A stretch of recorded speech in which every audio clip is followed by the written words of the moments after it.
ஜெய ஜெய சங்கர ஹர ஹர சங்கர மகாபெரிவா சரணம். அனைவருக்குமே வணக்கம்.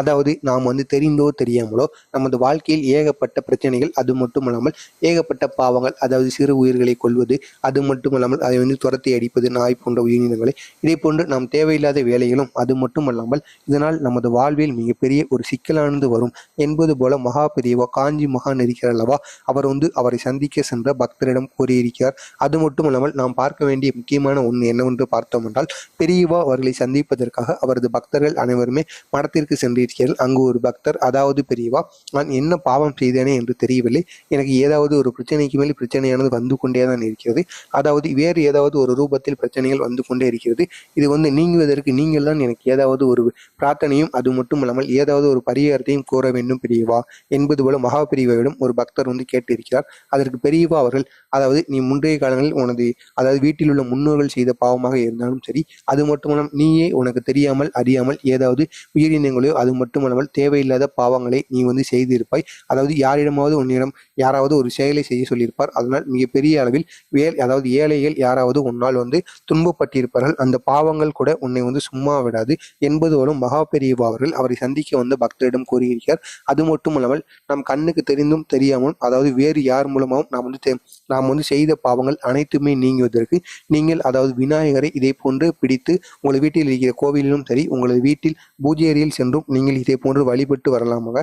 அது எப்படி நம்ம செய்ய வேண்டும் என்று பார்ப்பதற்கு முன்பாக நம்ம சேனலுக்கு நீங்கள் புதிய பார்வையாளராக இருந்தீங்கன்னா மறக்காம சப்ஸ்கிரைப் பண்ணிட்டு பாருங்க. அப்பொழுதுதான் மகாபெரிவா பற்றிய அனைத்து விதமான செய்திகளும், அவரை பற்றிய மகிமையிலும் தொடர்ந்து உங்களுக்கு வந்து கொண்டே இருக்கும். அது மட்டும் அல்லாமல் நம்ம சேனலுக்கு நீங்கள் புதிய பார்வையாளராக இருந்தீங்கன்னா சப்ஸ்கிரைப் பண்ணிட்டு பக்கத்தில் உள்ள பெல் ஐக்கானை கிளிக் பண்ணி கொள்ளுங்கள். அப்பொழுதுதான் மகாபெரிவா பற்றிய அனைத்து விதமான செய்திகளும் தொடர்ந்து உங்களுக்கு வந்து கொண்டே இருக்கும்.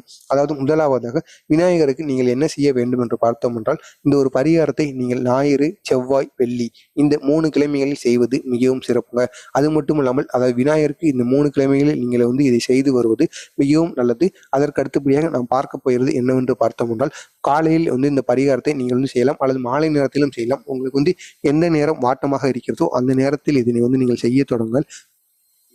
அதாவது காலை எழுந்தவுடனோ அல்லது மாலை நேரத்தில் சுத்தபத்தமாக குளித்து விட்டு வீட்டை எல்லாம் அலசி விட்டு, அதாவது உங்களது வீட்டில் நீங்கள் உங்கள் வீட்டில் இதை செய்து அதற்கப்புறமா உங்களுக்கு கோவிலுக்கு சென்று இதனை வைத்து நீங்கள் பூஜை செய்து வருவது மிகவும் சிறப்பு. அதாவது முதலாவதாக மஞ்சளை வைத்து விநாயகர் பிடிப்பார்கள் என்று கூறுவார் அல்லவா, அந்த மஞ்சளை வைத்து தான் நீங்கள் விநாயகரை பிடிக்க போவீங்க. இந்த மஞ்சளை வைத்து நீங்கள் விநாயகரை பிடித்து வழிபட்டு வருவதால் உங்களது குடும்பத்தில் மங்களகரமான காரியங்களும், அது மட்டுமல்லாமல் நீங்கள் செய்த பாவங்கள், பிரச்சனைகள் என அனைத்துமே நீங்குவதற்கு அதிகப்படியான வாய்ப்பு இருக்கிறது.